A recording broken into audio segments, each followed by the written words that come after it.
श्री कृष्णाय नमः। श्री गोपीजन वल्लभाय नमः। श्रीमदाचार्य चरण कमलेभ्य नमः। श्री गोसाई जी परम दयालवे नमः।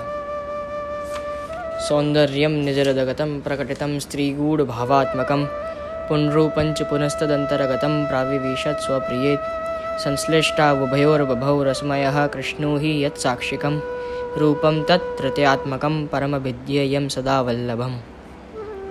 सायं कुञ्जालयस्थासनमुपविलसतः स्वर्णपात्रं सधौतं राजद्यज्ञोपवितं परितनवसनं गौरं भोजवक्त्रं प्राणानायं विनाशापुटनिहितकरं कर्णराजद्विमुक्तं वन्देर्धौन्निलताक्षं मृगमदतिलकं विठ्ठलेशं सुकेश।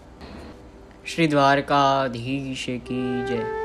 पूर्व में हम सभी ने श्री आचार्य जी महाप्रभु के 3 भगवदीय वैष्णवों की वार्ता श्रवण की।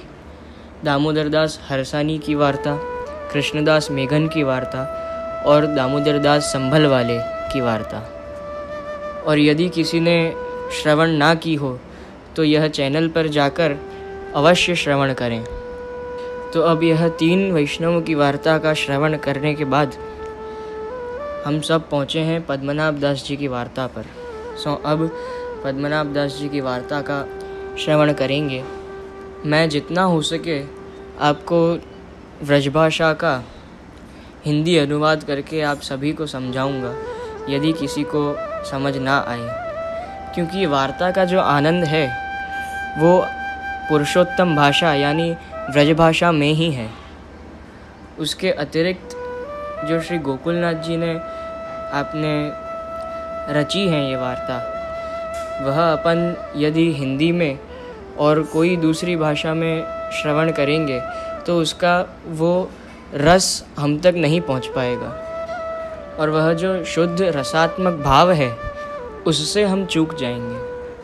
और श्री ठाकुर जी ने तो स्वयं एक प्रसंग में आज्ञा की है कि आपको अति प्रिय भाषा तो केवल व्रजभाषा यानी पुरुषोत्तम भाषा ही लगती है। इसलिए ही मैं ये भी कहना चाहूँगा कि सेवा में जब भी अपन तत्पर हों तो जितना हमसे बन सके हम केवल व्रजभाषा का ही उपयोग करें। उससे ठाकुर जी को भी सुनने में आनंद आएगा, आप प्रसन्न होंगे, क्योंकि ठाकुर जी व्रज के अधिपति हैं, नाथ हैं।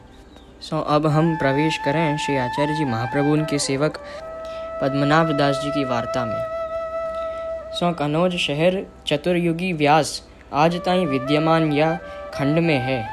पहले सूर्यवंशी क्षत्रिय को राज हतो, फेरी म्लेच्छ को उपद्रव भयो।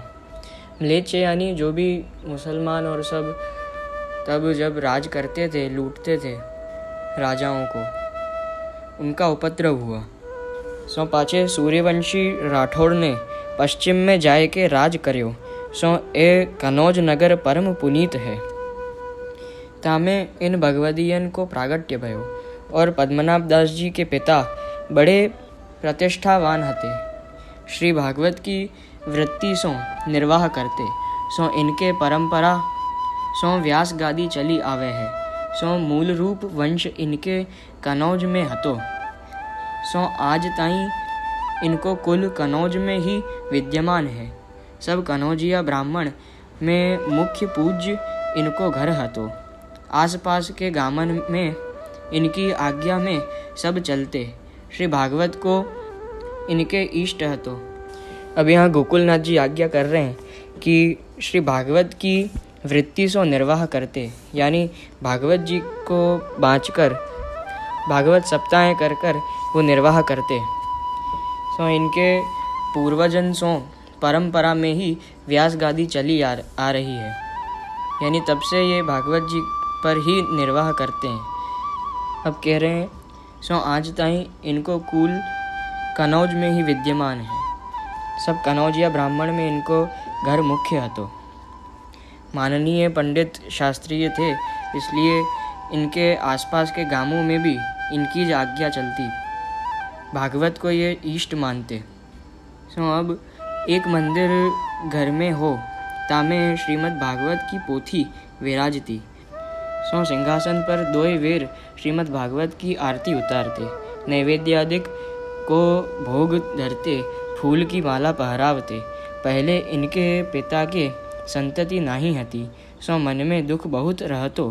सो एक समय नैमिषारण्य की यात्रा को गए, तहाँ रात्रि को भगवत आज्ञा भई, जो यहाँ तुम श्रीमद् भागवत की सप्ताह करो और दूध को आहार करियो और कछु मति लीजो।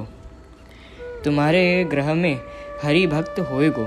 सो प्रातः काल को समय हतो, सो ए जागी गए, मन में बड़ो आनंद भयो। सो मन में निश्चय करी के सप्ताह श्रीमद् भागवत की वाही रीति सो बाँची। अब यहाँ गोकुलनाथ जी पद्मनाभ दास जी के पिता की बात कर रहे हैं कि उनके संतति नहीं थी, तब उनको भगवत आज्ञा हुई कि आप भागवत सप्ताह यहीं करो और दूध का आहार ही रखना और कुछ मती लेना। फिर श्रीमद् भागवत की सप्ताह पूर्ण भई। पाछे सूत जी सौनकादिकन के आश्रम को दंडवत करी अपने गांव कनौज में आए। थोड़े से दिन में पद्मनाभ दास जी को प्रागट्य भयो। सो या गांव में बड़ो आनंद भयो। सो पद्मनाभ दास जी बालपने सो श्री ठाकुर जी की सेवा ही करियो करते। फेरी पिता ने पठाए। फेरी थोड़े से दिन में पिता हरिशरण भये। पाछे ए श्रीमद् भागवत की व्यावृत्ति करीवे लागे।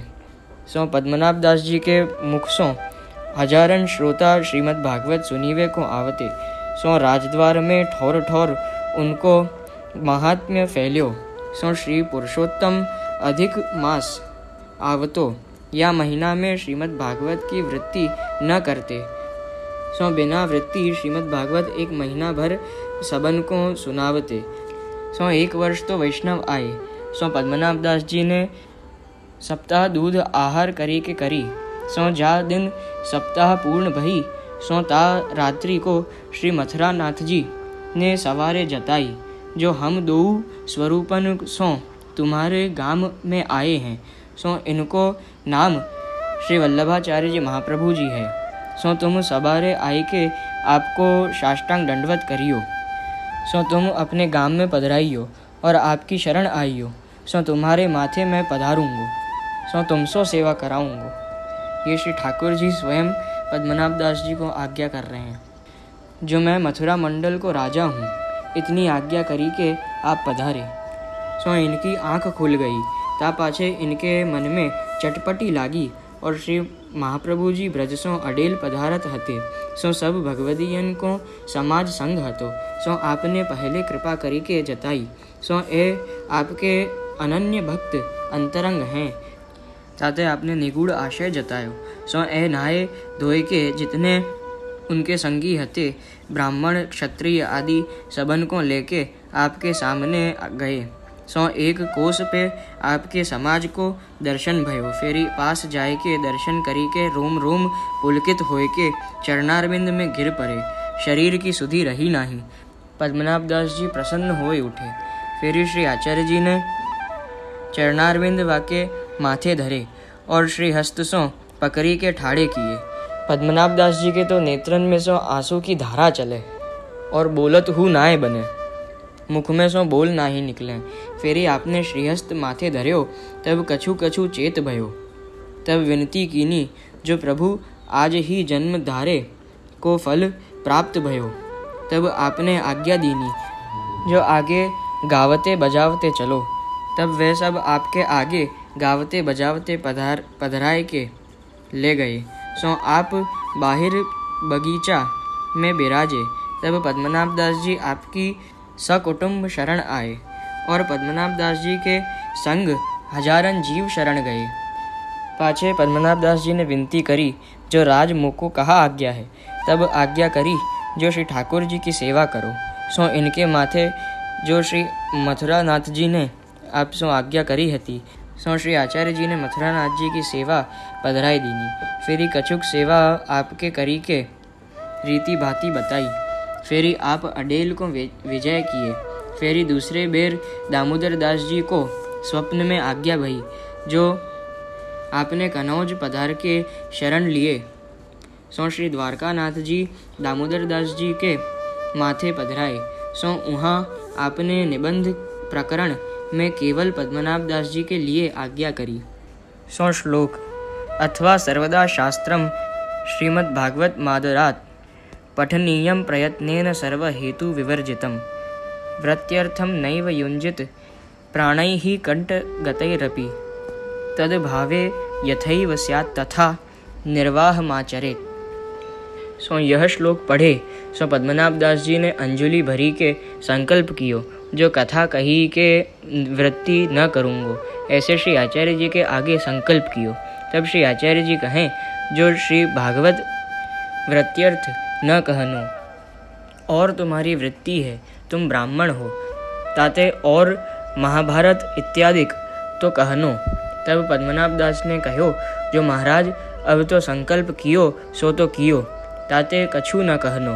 तब श्री आचार्य जी ने कही, जो तुम गृहस्थ हो, कौन भांति सो निर्वाह करोगे। तब पद्मनाभ दास ने कही, श्री आचार्य जी सो कही, जो और यजमान के घर वृत्ति कर लूँगो, किंतु श्रीमद् भागवत वृत्त्यर्थ न कहूँगो, या भांति निर्वाह करूँगो। पाछे पद्मनाभ दास यजमान के घर वृत्त्यर्थ गए, तिनने बहुत आदर कियो। तब पद्मनाभ दास के मन में ग्लानि आई, जो पहले तो कबहू भिक्षा करी नाही, अब वैष्णव भये पाछे भिक्षा मांगन निकस्यो, सो उचित नाही। तब फेरी पद्मनाभ दास ने संकल्प कियो, जो भिक्षावृत्ति हूँ नहीं करूँगो, जो वैश्यावृत्ति करी निर्वाह करूँगो। पाछे कोड़ी बेचते लकड़ी ले आवते, परी और बात न विचारी, देहादि पर्यंत सेवा कीनी, ऐसी टेक लीनी थी। अब गोकुलनाथ जी यहाँ यों कहे हैं कि पद्मनाभ दास जी जो भागवत सप्ताह करके निर्वाह करते थे, वो श्री आचार्य जी ने उनको टोका और कहा कि कभी भी श्रीमद् भागवत जी पर अपना उदर पोषण मत करना, यानी उस कार्य से अपना पेट मत भरना, क्योंकि भागवत जी ठाकुर जी स्वरूप है। तो यह श्री आचार्य जी की बात सुनकर पद्मनाभ दास ने संकल्प लिया कि आज के बाद यह वृत्ति मैं नहीं करूँगा। तब श्री आचार्य जी ने कहा कि तुम ब्राह्मण हो, इसलिए महाभारत इत्यादि करके तुम अपना उदर पोषण और निर्वाह करो। तब पद्मनाभ दास जी ने कहा कि महाराज अब संकल्प ले लिया तो ले लिया, अब कुछ नहीं कहना।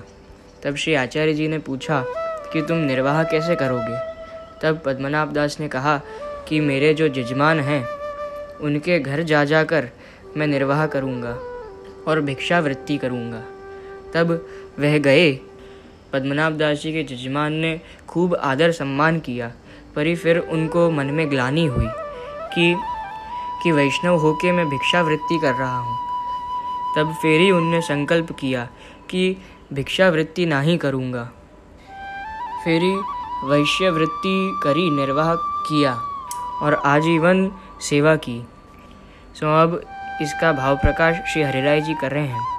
सो पद्मनाभ दास चंपक लता सखी हैं, जो श्री स्वामिनी जी की हैं। तब पद्मनाभ दास ने श्री आचार्य जी से विनती करी, जो हम ब्राह्मण हैं, भिक्षावृत्ति करेंगे। यह टेक देखी श्री आचार्य जी बहुत प्रसन्न भये और कहो, जो वैष्णव को टेक ही बड़ो धर्म है। पाछे पद्मनाभ दास के सगरे कुटुंब को जब अंगीकार किए, तब पद्मनाभ दास ने कही, महाराज हमको कहा कर्तव्य है। तब श्री आचार्य जी ने कही, जो भगवत सेवा करो। तब पद्मनाभ दास ने कही, महाराज मैंने तो पुराण महाभारत आदि शास्त्र बहुत देखे हैं, सो मोको श्री ठाकुर जी के स्वरूप में विश्वास आवनो कठिन है। जो स्वरूप महात्म्य प्रकट होत ही देखूं, तब मेरो विश्वास दृढ़ होए। सो ये कहे थे, जो विश्वास ही फल रूप है। सो यहाँ हरिराय जी भाव प्रकाश कर रहे हैं कि विश्वास कि भगवान प्रति विश्वास बिना भगवत सेवा कभी नहीं होती। इसलिए ही पद्मनाभ दास जी भी कह रहे हैं कि जो स्वरूप को महात्म्य प्रकट हो तो ही देखूं, तब मेरो विश्वास दृढ़ होए। अभी श्री पद्मनाभ दास जी को दृढ़ विश्वास नहीं है, या लिए पद्मनाभ दास जी ने कहा कि विश्वास आवनो कठिन है और विश्वास बिना भगवत सेवा नहीं होते है।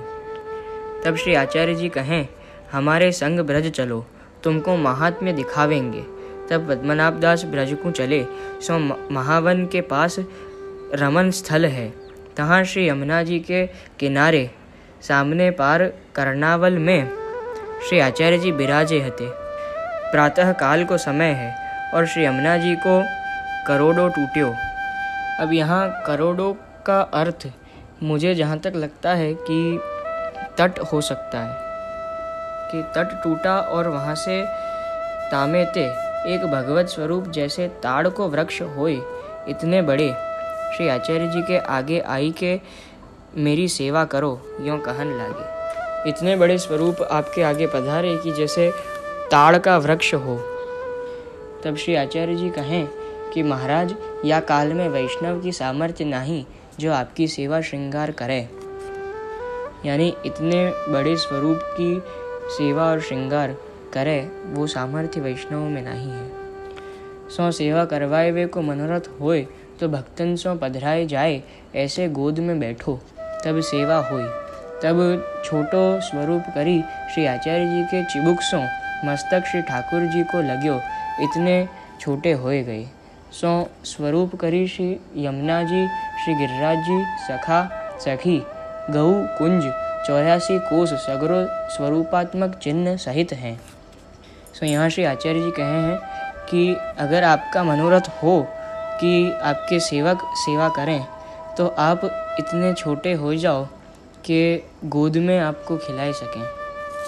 तब वो भगवत स्वरूप श्री आचार्य जी के चिबुक तक श्री ठाकुर जी का मस्तक आए इतने छोटे हो गए। और स्वरूप में श्री यमुना जी श्री गिरिराज जी सखा सखी गाय कुंज 84 कोस सगरो स्वरूपात्मक चिन्ह सहित हैं। ताते श्री आचार्य जी श्री मथुरानाथ जी नाम करे और श्री आचार्य जी पद्मनाभ दास जी को कहें क्यों तेरो मनोरथ भयो। तब पद्मनाभ दास प्रेम में विह्वल होई कहे महाराज आपू सरीखे मेरे धनी हो, आपकी कृपा ते कहाँ न होए। तब श्री आचार्य जी कहें यथा लाभ संतोष करी भाव पूर्वक सेवा करियो। यानी जितना हो सके लाभ और संतोष से सेवा करना। अब आज्ञा मांगी श्री मथुरानाथ जी को कनौज में अपने घर पधराए लाए। प्रीति रूपक सेवा करन लागे। पहले भिक्षावृत्ति करते तब पद्मनाभ दास के मन में आई जो मैं वैष्णव होए के भीख मांगो। श्री आचार्य जी यथा लाभ संतोष सो कहे हैं और उत्तम पक्ष यही है कि अव्यावृत्तो भजेत कृष्ण पूज्या श्रवणादिभि। यह प्रकार अव्यावृत्ति को नेम ले सेवा मन लगाई के करन लागे। सो जैसा कि वार्ता में आया कि टेक लेना ही वैष्णव के लिए बड़ा धर्म है, इसलिए हमें ऐसी ही टेकें लेनी चाहिए जिससे श्री ठाकुर जी के पास हम अहर्निश सेवा में रहें और सदा सर्वदा आपके चरणारविंद में पूर्णतः समर्पित रहें। हमें कलयुग कभी बाधा न करे। सो अब श्री गोकुलनाथ जी वार्ता प्रसंग दूसरो कहत हैं। एक समय श्री आचार्य जी प्रयाग में हते, तहाँ पद्मनाभ दास साथ हते। तब रात्र प्रहर एक गई हती। तब पद्मनाभ दास सो श्री आचार्य जी ने कहो कि श्री अक्का जी पार हैं, सो पार ते पधराए लाओ। सो इतनो सुनी के उठी चले। तब 5-7 वैष्णव वहाँ सोए हते। सो कहन लागे जो ब्राह्मण बावरो हो गयो है। बावरो यानी पागल। यह समय कहाँ जात है, नाव सब बंधी हैं, घटवारे सब घर गए हैं, ताते ये बिरियाँ जायवे की नहीं है। बिरियाँ यानी समय, याते ये समय जायवे को कहीं नहीं है। परी पद्मनाभ दास को श्री आचार्य जी महाप्रभु की आज्ञा को विश्वास है जो यह बात अवश्य होएगी। सो घाट ऊपर आए तब इत उत देखन लागे। इतने में ही अकस्मात एक लड़का एक डोंगी लेके आयो। तब वाने पद्मनाभ दास से पूछी जो तू पार चलेगो। यहाँ डोंगी को अर्थ नाव है। तब एक लड़का आए के पूछे जो तू पार जाएगो। तब पद्मनाभ दास ने कहो जो हाँ जाऊँगो। सो उन पार उतार दीनो, मतलब वो पार उतार दिया। पीछे फेरी पूछ्यो जो तू फेरी आवेगो। तब पद्मनाभ दास ने कहो जो घड़ी 2 में आऊँगो। तब उन लड़िका ने कहो, जो डोंगी राखत हों बेग आइयो, मतलब जल्दी आना। पाछे अडेल में आए के श्री अक्का जी को पधराई लिए, वही डोंगी में बैठी के पार उतरे। तब पाछे फेरी देखें तो डोंगी नाही और लड़िका हूँ नाही, दोनों गायब। पाछे श्री अक्का जी को पधराई के लाए। तब श्री आचार्य जी महाप्रभु पद्मनाभ दास को आज्ञा दीनी, जो जाए के सो जा। तब पद्मनाभ दास जहाँ वैष्णव सब जाई के सोए हते तहाँ आए। तब वैष्णव पूछन लागे, जो तुम कहाँ करी आए? तब पद्मनाभ दास ने कहो, जो ऐसे श्री अक्का जी को पधराए लायो हूँ। तब सब वैष्णवन ने कहो, जो तुमने श्री ठाकुर जी को बहुत श्रम दियो है। पाछे उन वैष्णवन ने श्री आचार्य जी से कहो, जो महाराज पद्मनाभ दास ने श्री ठाकुर जी को श्रम बहुत करवायो है। तब श्री आचार्य जी ने कहो, जो यह जो कछु होयो है सो मेरी इच्छा सु भयो है, ताते तुम इन पद्मनाभ दास से कछु मती कहो। अब श्री आचार्य जी ने पद्मनाभ दास से कही कि अक्का जी को यहाँ पधराए लाए, और वो भी रात्र को समय। तो ये प्रसंग क्यों घटित भयो, अब ये भाव प्रकाश में श्री हरिराय जी कहते हैं। यह वार्ता में यह सिद्धांत भयो, जो गुरु के कार्यार्थ प्रभु को कष्ट श्रम करावे तो वैष्णव को बाध्य नाही। अर्थात गुरु कोई भी कार्य दे तो ठाकुर जी को भले श्रम हो, वो वैष्णव को बाध्य नहीं है, वैष्णवों को आड़े नहीं आता। गुरु के प्रसन्न भय सब कार्य सिद्ध होए। और ऊ रात्रि श्री गोसाई जी के प्रागट्य के गर्भ स्थिति को मुहूर्त हतो, इसलिए श्री आचार्य जी ने पद्मनाभ दास को आज्ञा दी कि श्री अक्का जी को पधराए लाओ, क्योंकि वो समय पर श्री गोसाई जी की श्री अक्का जी के गर्भ में स्थिति का मुहूर्त था। ताते श्री आचार्य जी आज्ञा दिए, श्री ठाकुर जी डोंगी लाए। वो जो छोटा लड़का नाव लेके आया था वो स्वयं ठाकुर जी ही थे। ताते यह जताए, जो श्री गोसाई जी के लिए सगरो कार्य करे, या मैं कहा कहनो, या मैं श्री गोसाई जी के स्वरूप की श्री ठाकुर जी ते अधिकता दिखाए और पद्मनाभ दास को पूर्ण विश्वास दिखाए। जो श्री आचार्य जी के वचन कबहू खाली न जाएं, सर्वथा कार्य सिद्ध होएगो। सो अब हरिराय जी ने यूँ समझाया कि कोई सेवक यदि अपने गुरु के प्रति पूर्ण विश्वास रख के गुरु की सेवा करे, और यदि कोई सेवा में बाधा आए तो ठाकुर जी स्वयं सहायक बनके वह बाधा को निवृत्त करके वह भक्त का कार्य संपूर्ण कराते हैं। इसलिए यह कहा है कि गुरु के कार्यार्थ प्रभु को कष्ट श्रम करावें तो वैष्णव को बाध्य नाही। और श्री आचार्य जी ने यदि कोई आज्ञा दीनी है तो श्री आचार्य जी के बोल कबहू खाली न जाएं। इसलिए ही सर्वथा गुरु के प्रति दृढ़ विश्वास होना ही चाहिए। अब वार्ता प्रसंग तीसरो। बहुरी एक समय श्री आचार्य जी महाप्रभु श्री गोकुल ते अडेल को जात हते। तब एक व्यापारी क्षत्रिय कछुक वस्तु लेके साथ में चल्यो। सो कनौज के बाहर रह्यो। सो श्री आचार्य जी तो कनौज के बीच पधारे। व्यापारी पाछे रह्यो। सो ताके ऊपर चोर परे, वस्तु सब लूट लीनी। श्री आचार्य जी आप रसोई करी के श्री ठाकुर जी को भोग समर्प्यो। इतने में ही पाछे ते व्यापारी रोवत पीटत आयो।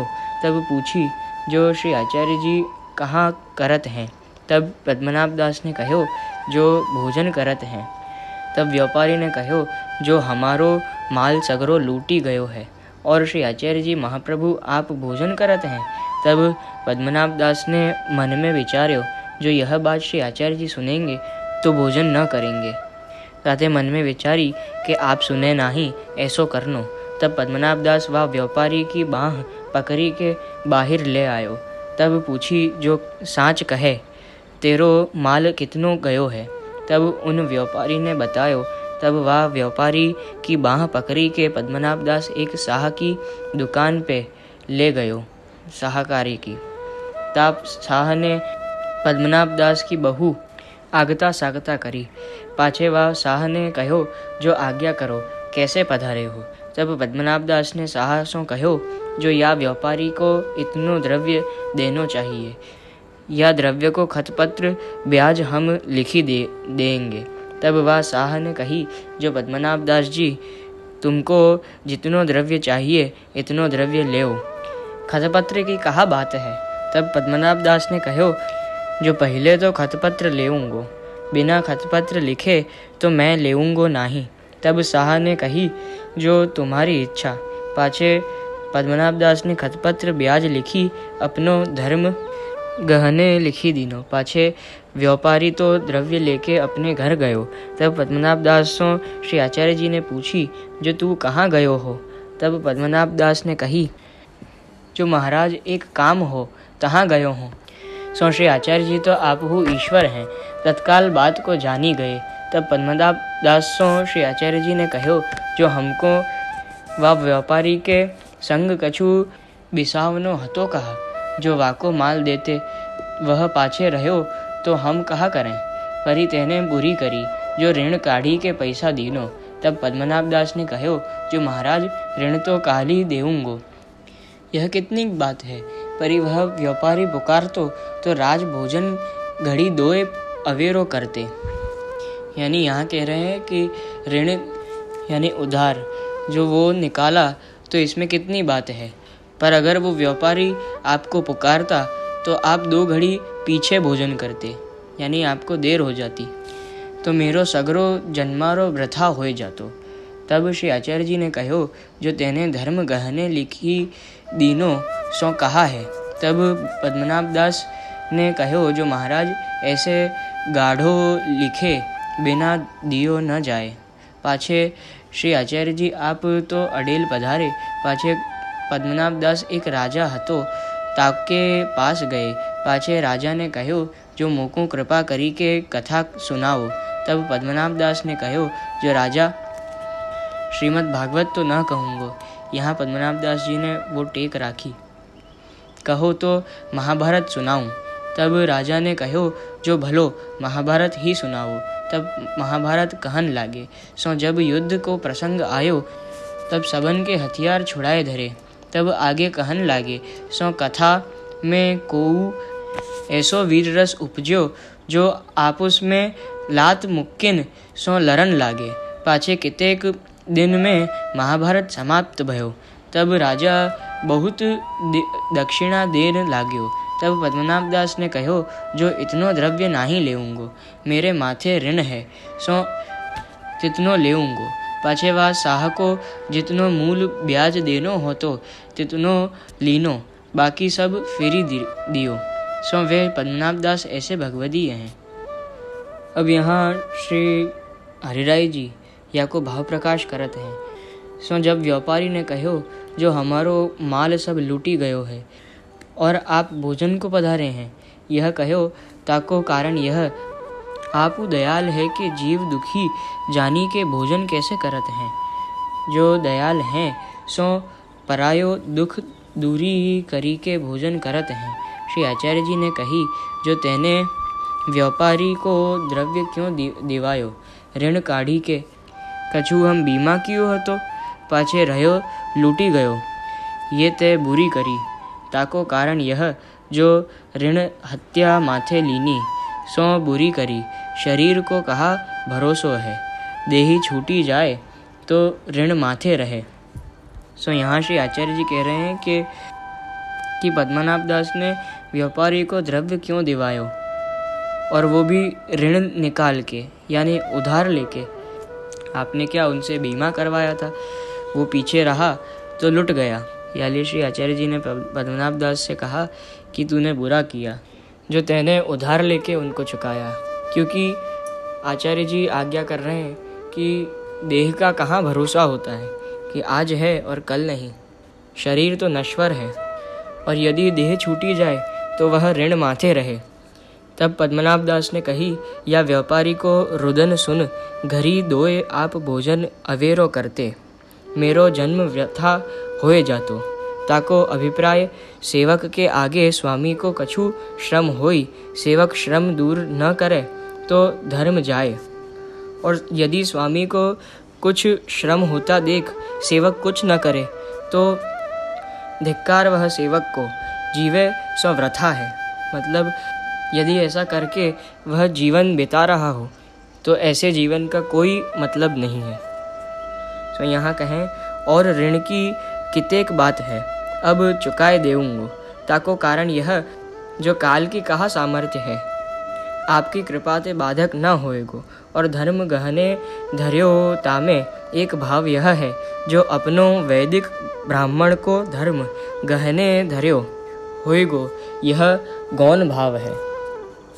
जो काहे ते श्री आचार्य जी की शरण आए तब सब समर्पण कियो, जो वैदिक धर्म न्यारो रहे तो पुण्य को फल स्वर्ग भोगनो पड़े, ताते इनने तो सर्व समर्पण करी एक पुष्टि भक्ति रूप धर्म राखे हैं। ताही ते श्री आचार्य जी हु पूछ्यो, जो ऐसो धर्म साह के यहाँ गहने धर्यो, परंतु पद्मनाभ दास को श्री आचार्य जी को स्वरूप हृदयारूढ़ हतो। श्री आचार्य जी के सुख के लिए धर्म हु की अपेक्षा राखी नाही, और सोची समझी बिना गहने धरी दीने, जा लिए श्री आचार्य जी को कछु श्रम न पड़े। और व्यापारी को द्रव्य देके बहुत मन में प्रसन्न भये, जो भली भई जो व्यापारी यहाँ आयो, जो अगर जो चलियो जातो तो जहाँ तहाँ देश में निंदा करतो, जो मैं श्री आचार्य जी की संग लुटी गयो, यूँ सबन सो कहतो। सो यहाँ हरिराय जी भाव प्रकाश यह कर रहे हैं कि पद्मनाभ दास जी को व्यापारी को द्रव्य देके बहुत प्रसन्नता हुई, क्योंकि अगर जो वह यूं ही लुट के चला जाता तो जहाँ तहाँ ये देश में निंदा करता, कहता कि श्री आचार्य जी के संग ते मैं लुट गया। इसलिए ये पक्ष को भी बचाने के लिए पद्मनाभ दास ने धर्म की अपेक्षा भी नहीं राखी, और धर्म के गहने जो उनने कमाए थे वह भी ज़्यादा विचार किए बिना धर दिए। सो श्री हरिराय जी यहाँ पे प्रकाश कर रहे हैं कि यदि लौकिक कोई राजा के संग लुटियो न जाए तो ऐसे ईश्वर के संग कैसे लुटी गयो। सो पद्मनाभ दास कहें, जो ये मेरे धर्म की परीक्षा अर्थ लुटियो गयो है। सो व्यापारी को द्रव्य दियो, अब जहाँ जाएगो तहाँ श्री आचार्य जी की बढ़ाई करेगो, मुको नफ़ा सहित द्रव्य दियो ऐसो कहेगो। या भाव सो पद्मनाभ दास की श्री आचार्य जी में अनिर्वचनीय प्रीति है। और जब पद्मनाभ दास जी को राजा ज़्यादा द्रव्य देवे लग्यो, सो आप पद्मनाभ दास याते न लिए, जो इनको अव्यावृत्ति को नेम है। वृत्ति के अर्थ कथा नाही कहनी, यह संकल्प है। यह सगरो काम श्री आचार्य जी के सुख के अर्थ किए हैं। सो साहा को रुपया दिवाए, जो धर्म को कागज लिखे हते सो ले आए, पाछे घर आई सेवा करन लागे। सो पद्मनाभ दास जी की भगवदीयता को पार नहीं। सो अब वार्ता प्रसंग चौथो। और पद्मनाभ दास जी के घर बेटी कुमारी हती, ताके निमित्त एक वर श्री आचार्य जी को सेवक चाहियत हतो। सो वैष्णव सो पूछन लागे। तब वैष्णव ने कहो, जो एक वर श्री आचार्य जी को सेवक है, परी सनोडिया ब्राह्मण है। सो पद्मनाभ दास को सेवक सुनत ही लौकिक व्यवहार की तो सुधी नाही आई। वैष्णव ने कहो, जो भलो वैष्णव है, याको कन्या दीजिए। तब पद्मनाभ दास ने कहो, जो भलो। तब पद्मनाभ दास ने वह वैष्णव को कुमकुम मंगाई, तिलक कियो और कहो, मैं बेटी तुमको दे चुकियो। लगन को दिन तुम पूछो, ता दिन ब्याह करें। विवाह सही करी प्रसन्न हुई अपने घर आए। तब बड़ी बेटी एक तुलसा हती। सो वह बेटी को ब्याह होत ही विधवा भई। लौकिक पति को मुख नाही देखियो। सो श्री मथुरानाथ जी की सेवा में तत्पर हती। तासों कहो, जो अपनी बेटी को विवाह अमुक वैष्णव सो सही करी आयो हूँ। तब तुलसा ने कहो, जो वह तो सनोडिया ब्राह्मण है, हम कनौजिया ब्राह्मण हैं, सो ऐसे कैसे होए। तब पद्मनाभ दास ने कहो, जो अब तो भई सो भई। तब तुलसा ने कही, जो सगाई फेरो। तब पद्मनाभ दास ने कही, जो छुरी लाओ, अंगूठा काटो। जहाँ अंगूठा करे तिलक कियो है। तब तुलसा ने कहो, जो अंगूठा कैसे काटिए। तब पद्मनाभ दास ने कही, जो सगाई कैसे फेरिए। अंगूठा कटे सो सगाई फिरे। पाछे पद्मनाभ दास ने विवाह करी दीनो। जाति के सब झक मारी रहे। जो पद्मनाभ दास जी को वैष्णव के कहे पर इतनो विश्वास हतो, ताते सगाई न फेरी। सो हाँ हरिराय जी भाव प्रकाश करते हैं। अब जब तुलसा ने कहो कि अंगूठा कैसे काट्यो जाए, तब पद्मनाभ दास ने कहो, जो श्री आचार्य जी के सेवक पर तन मन धन न्यौछावरी करिए, सो सगाई कैसे फेरी जाए, या प्रकार तुलसा को मार्ग को अभिप्राय बताए। ता दिन ते तुलसा को प्रेम वैष्णवन में पद्मनाभ दास के संगते भयो। सो श्री ठाकुर जी तुलसाहू को अनुभव जतावन लागे। पाछे प्रसन्न होए के वैष्णव को अपनी बेटी ब्याही दिए। जाति सगरी झकी मारी रही। ताको कारण यह है, जो जहाँ ताई स्नेह नाही तहाँ ताई लौकिक वैदिक को डर है। जब दृढ़ स्नेह प्रभु में भयो, तब सगरी चिंता मिटी गई। लौकिक वैदिक बाधा हूँ न करी। ऐसे एक वैष्णव पद्मनाभ दास भये। सो अब यहाँ श्री हरिराय जी बतावे हैं कि जब वैष्णवन ने इतनो कही वह सेवक के लिए, और श्री आचार्य जी को सेवक है, तब या में जाति वाति कछु देखवे की जरूरत नहीं है।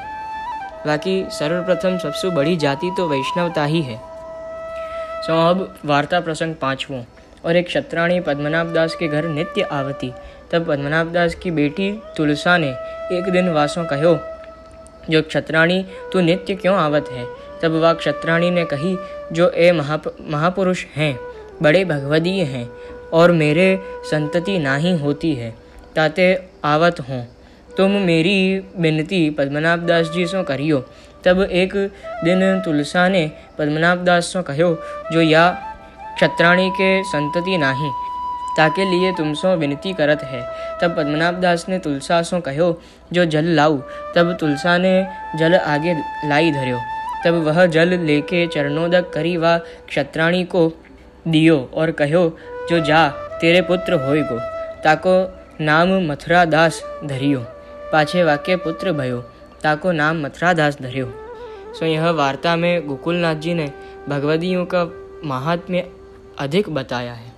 पद्मनाभ दास जी जैसे भगवदीय वैष्णवों के केवल बोलने से और उनका चरणोदक देके क्षत्राणी को पुत्र हो गया। यह केवल श्री आचार्य जी महाप्रभु के सेवक ही कर सकते हैं, उनमें ही इतनी सामर्थ्य है। अब यहाँ हरिराय जी भाव प्रकाश करत हैं। सो अपनो चरणोदक क्यों दिए, भगवदीय मन अपनी बढ़ाई तो करावत नाही, ताते श्री ठाकुर जी को चरणोदक दियो होएगो। तहाँ कहत हैं, जो पद्मनाभ दास ने बिचारी जो तुच्छ कामना पुत्रादिक की है, या के लिए श्री ठाकुर जी को चरणोदक कहा। श्री ठाकुर जी को श्रम कहाँ को करवाऊँ।